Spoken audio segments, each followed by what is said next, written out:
Welcome to Mintel's Little Conversation. Real conversations with actionable insights into what consumers want and why. I'm your host, Andrew Davidson, based in New York. Mintel has just published its 2023 Global Outlook on Sustainability that tracks consumer attitudes towards sustainability across 16 countries. And in today's episode, I'm going to speak with the author of this research, Mintel's Richard Cope, to get his take on how consumer priorities have shifted in the past year and what brands need to do about it. Richard is an expert in macro trends and consumer behaviour, specialising in sustainability. He describes himself as a futurologist and is an in-demand speaker and facilitator of workshops who has been a guest on this podcast many times. Welcome back, Richard. Hey, Andrew. Nice to be back. How are you? I'm good. Where does this podcast find you today? I'm in Winchester, southwest of London in the United Kingdom, and it's very sunny. Excellent. And how's the air quality? Not bad compared to yours, probably. I'm getting a reading of 16 on my IQ Air app at the moment. How about you? Excellent. Well, mine's actually pretty good. I mean, I'm based in New York, and today our air quality is 23, so that's good on the AQI. So I'm just going to ask that question because millions more people are now familiar with the air quality index due to the smoke from the worst wildfires in Canada hitting New York recently, worst wildfires in a century. And you might have seen, I'm sure you saw some of the images of New York engulfed in an eerie orange glow. I mean, last year on the pod, when we spoke, you talked about how tangible weather events just like this had reset people's priorities when it comes to climate change. I mean, it seems that things have only gotten worse since we last spoke. How would you sum up the year in sustainability? Well, I'm going to be positive, but I'll get to that. I mean, there's a lot of bad news. You mentioned extreme weather events. I think there were over 400 extreme weather events last year. We had coal usage going up.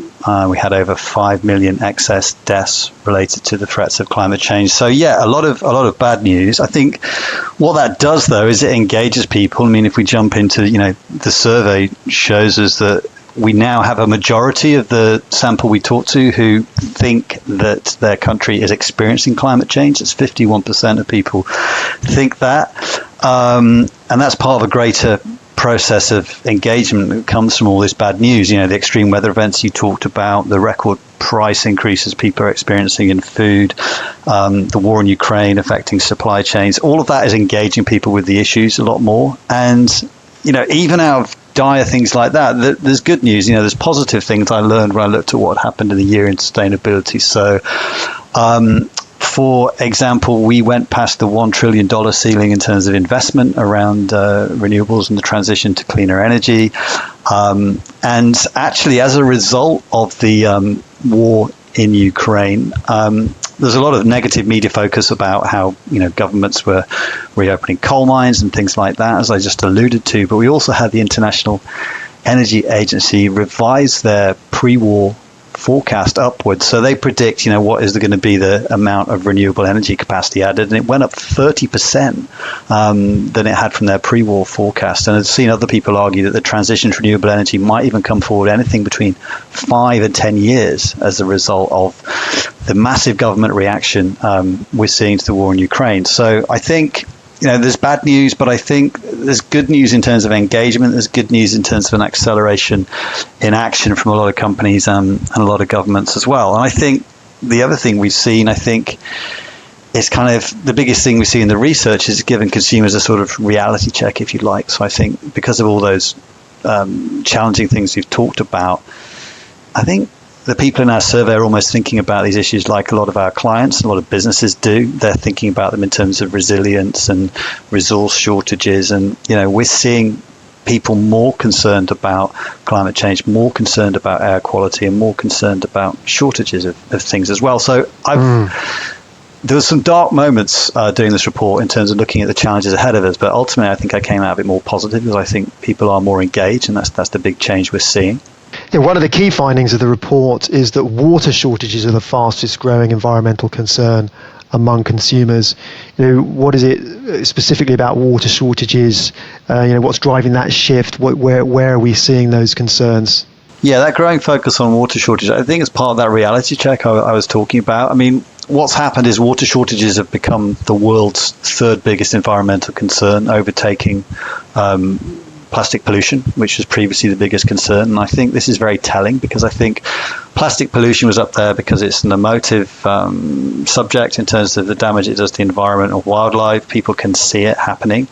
I think water shortages, its ascent as a concern is really reflecting, people being hit by supply chain shortages. So it's really it's the number one concern in Brazil, in Mexico, and also here in Europe, in Spain, in France, and Italy as well. And it's because people can see this happening outside their windows. Famously in Spain, there's a reservoir in Catalonia called the Sau Reservoir, which the church which got flooded when they created that reservoir has re-emerged, and there's only 6% of the water left in there, so they're closing it. So it's happening for people directly, and I think people are being driven by concerns about that, and we're learning that future water demand is going to grow 55% towards 2050 according to the UN, etc. So it's very front of mind, and for me it's part of this activation process for consumers where issues around sustainability are less and less kind of premium,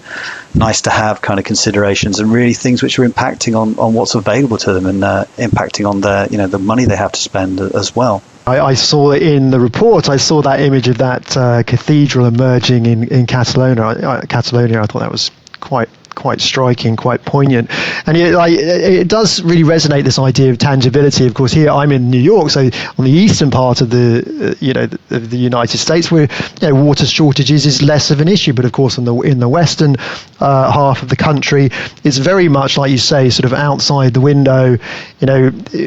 Measures being taking place, being instigated recently. In the state of Arizona, they've started restricting home building around Phoenix, literally because they're trying to alleviate water shortage concerns. I mean, what are some of the measures that governments and brands are taking to address water shortages?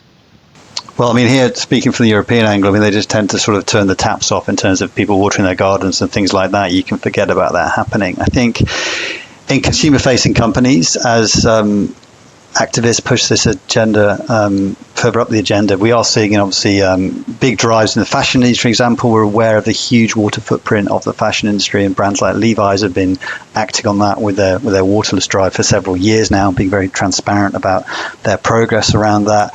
I mean, on the one hand, we have radical things being talked about, ancient practices like fog harvesting, which is, commonplace in parts of South America, being introduced in different parts of the world. Then we have a company called Way Out International, based from Sweden, who's looking at using solar power to generate water out of thin air, if you like, using sort of shipping container-sized instruments to do that. We've also got a lot of innovations from the Chinese government, for example, to create not just drought-resistant crops, but also crops which can cope with rising sea levels as well. So it cuts both ways. But yeah, we're seeing all kinds of innovations, especially I think in the beauty industry and the household sector, to try and reduce water usage in products as well. So there's a lot of innovation happening. One of the most celebrated ones recently has been a partnership between P&G and NASA to try and sort of create sort of closed loop water and laundry systems for astronauts as well. So yeah, it's certainly an area that's got a lot of momentum, and it's an area that's going to need to have a lot of momentum going forward. Yeah, so what should brands actually be, how should they think about it? What should they be doing about it, this particular issue? I think they need to sort of think about, it's part of that growing process of brands talking about resources, and that's what consumers' understanding needs to be addressed. So I think previously it was about limited edition packaging launches and changes to that. I think consumers want to see metrics and information about how water input has been reduced, or how something needs to use less water, and that connection between the cost of that resource at a personal level. So a lot of brands are doing a good job. Certainly brands like Barilla, the pasta company in Italy, of innovating to allow you to cook pasta with turn the hob off after 2 minutes and just cook it in the pan. So saving energy as a resource and making it very clear to the consumer what the benefit is for them. And I think that's the challenge for water, showing consumers that there's financial benefits, not just environmental benefits for them personally in reducing their usage as well. So I think that's the challenge. Right, so zooming out, You mentioned this to a certain extent when we were talking about, summing up the last year. But, last year, US President Joe Biden signed into law the Inflation Reduction Act and described it as the most significant investment ever in climate change. Obviously, a lot going on, a lot of measures and incentives built into that. But what do brands need to know about the impact of this and sort of any other government initiatives? How will they have an impact going forward? Where and when do you think we'll see the impact? Well, the Inflation Reduction Act is definitely, it's part of the good news I was alluding to, and we'll talk a little bit more about that in a moment. But I think any sustainability theorist will tell you that we talk in terms of stakeholders. It's not just about a company and their customers. It's not just about a government and their electorate. So we need more and more collaboration and partnerships as much as possible.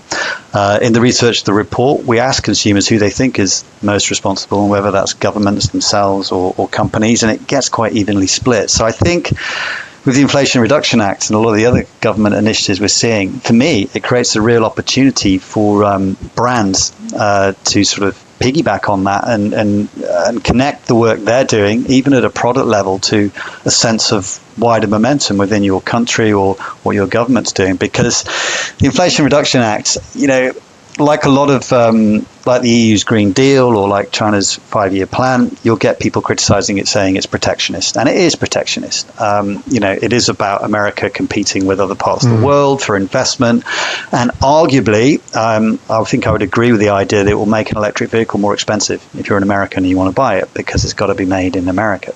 And that's the same thing for the European Union having targets for the amount of heat pumps or solar panels which are manufactured in the UK in terms of their components. But you can't deny the volume of money, the job creation, the sense of momentum and positivity these initiatives create. And I think that's part of the good news story I talked about at the start. So if I was a company, I would somehow try and connect my goals, the work I was doing, to being part of this broader goal. And I think for me, it was quite funny when I saw all the news coverage around the spy/weather observation balloons we saw over United States airspace from China.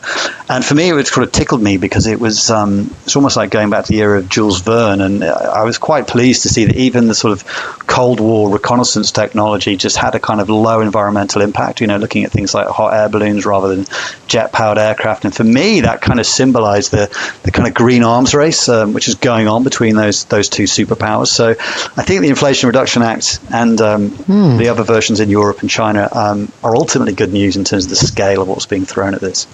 So what areas do you think, where do you think we'll see the most impact from some of this government intervention?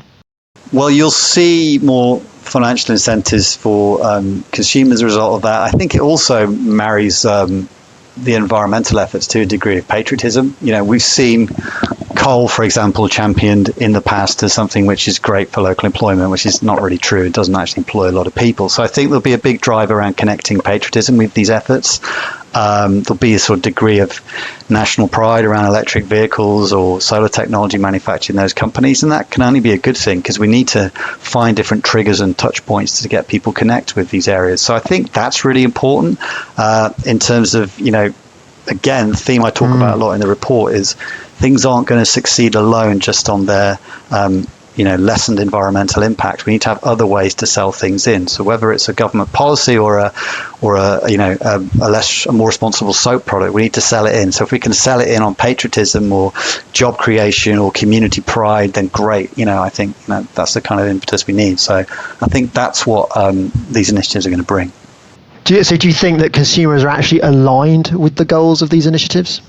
Sometimes they are, sometimes they're not. I mean, we ask consumers about their political attitudes around a lot of the United Nations Sustainable Development Goals. So one thing, for example, conceptually, consumers are kind of opposed to the idea of countries outsourcing a lot of their emissions by, relying on trade from other countries. So I think the idea of making manufacturing more domestic based and territorial emissions accounting for the bulk of your emissions, consumers are broadly supportive of that. They think things which are created elsewhere should count towards a country's emissions total. So they are supportive of that.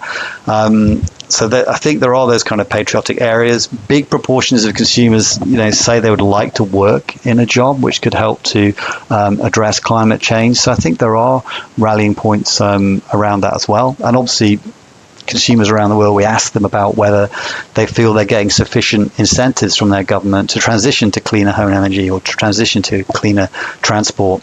And as you would expect, the majority say they aren't.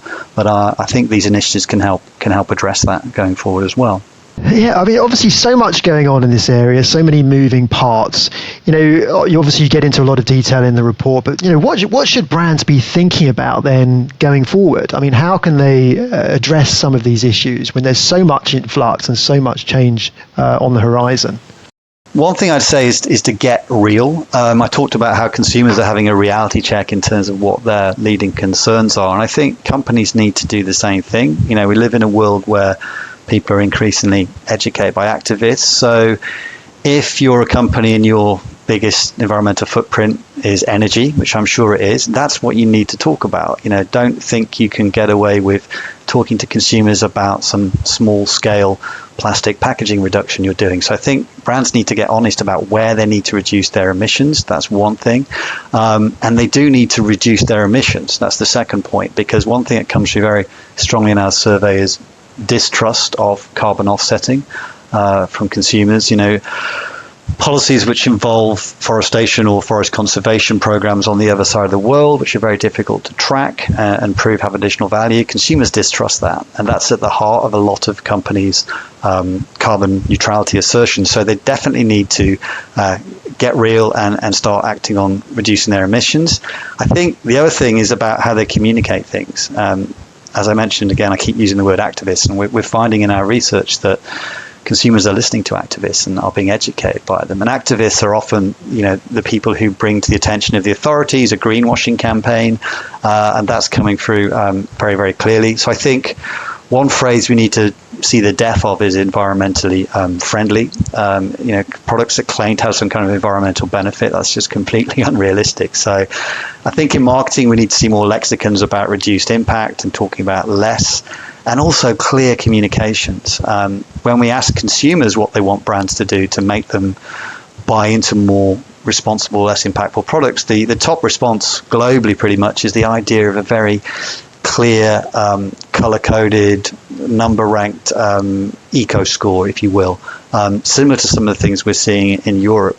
So that comes through very clearly. So consumers want the convenience of seeing what the impact is, and obviously that has to be third-party verified as well. So I think it's a combination of companies being honest and getting real and acting where they need to, trying to do it themselves rather than outsourcing it through offsetting, and also communicating it in a very sort of transparent way, and one which has context. I mean, one of my bugbears is brands talking about tons of CO2 without context. There was one brand I always complain about which talked about reducing their plastic by the equivalent of 17 Tyrannosaurus Rexes, and it drives me crazy, this kind of thing. It's completely contextless. If you're going to talk about tons of CO2, you need to do it in terms of talking about is that a big percentage of your emissions or not? So that clarity of communications, I think, is key to get trust from consumers and acting where you really need to as a brand. It's interesting you talk about that sort of carbon offsetting and the sort of distrust of that. And of course, I know we've spoken in past podcasts about financial services companies looking to incorporate and retailers looking to incorporate things like carbon tracking within their apps. I know American Express just recently added that feature within its app, and it definitely seems like it's a step in the right direction, but obviously, it has to have some real impact and it has to have some real actionability about it in order to make a difference. Carbon tracking, I think that's all well and good, but I think one of the conclusions came out of a report is that needs to be connected to a personal benefit for the consumer as well. So say your bank helps you to transition to an electric vehicle, they need to show you not just the carbon reduction that's happened as a result of you transitioning to that, but the money you saved on transitioning to that compared to using an internal combustion engine vehicle, or likewise with solar power, or maybe likewise changing your diet for something which is less impactful and more affordable as well. So I think that's the big theme that's coming out of the research, is that consumers want to see the personal benefit to them in terms of, improved health or better financial situation, which comes from making less environmentally impactful decisions. Things that are just less environmentally impactful aren't going to be enough. We have to prove that personal benefit as well. All right, well, this has been a great conversation. I mean, we just scratched the surface. I mean, what are some of the other topics covered in the report, and how can listeners get access to it? Some of the more granular stuff we look at in the report, we do literally look at what is in people's grocery baskets every week, the degree to which they're buying organics or non-organics or imported food and things like that. We look at how they power their homes in terms of energy and what kind of transport they use, and indeed their aspiration levels to transition to cleaner forms around that, and a lot of detailed research as well about people's understanding of different packaging materials, recyclability, and I think the most important stuff in the report is really about what kind of marketing initiatives are going to resonate most with consumers going forward. And of course, we showcase some of the best-in-class innovations in products, in marketing we're seeing around the world as well. This is a report Mintel is selling. I think there'll be a link in the follow-up where you can get more details about what's in the report and full information about what's in there.